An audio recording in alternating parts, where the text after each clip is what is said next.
Starting when I was 6 years old, I would buy seeds and repackage them and then sell them to people who didn't really need seeds, but when a kid bikes 2 miles down a dirt road to get to your house to offer you a package of seeds for 15 or 20 cents, you would probably buy them.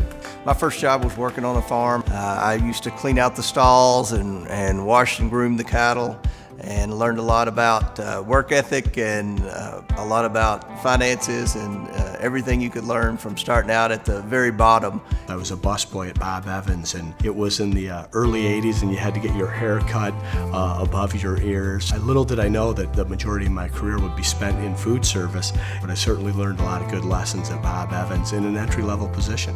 One of my first jobs would be farming in the summer, changing water, getting up early, driving a tractor all day. When I was in high school, I was a janitor at my Catholic grammar school. I would sweep out classrooms and clean toilets and wax floors and do all sorts of janitorial functions. The first job where I got a paycheck was loading cartons of cardboard off a conveyor belt and onto a big pallet. So it was hot, it was hard, but I got a reward at the end of the day with cash in hand. I started my first job picking up trash along the construction side of my parents' McDonald's to be, and then when I was 14, I finally started working there. Well, my first job was actually on the family farm. Lots of chores. By the time I was 14, though, I was able to haul hay. Well, my first job was a paperboy. Man, my mom and dad loved us.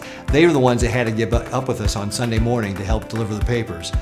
Because those papers were really heavy on Sunday. Well, my first job was actually shining shoes in my dad's barber shop. At first, it didn't seem like where I wanted to be or spend my summers, but it did teach me the value of money. It taught me the value of hard work. My first paycheck job was I worked the quarter grill at McDonald's. When I did my interview with the manager at McDonald's, he asked me, what would you like to do? And I said, I'd like to be in the front cash register and kind of interact with customers. And he said, I don't think you have the social skills to do that. We're going to put you in the quarter grill. And now I'm in Congress.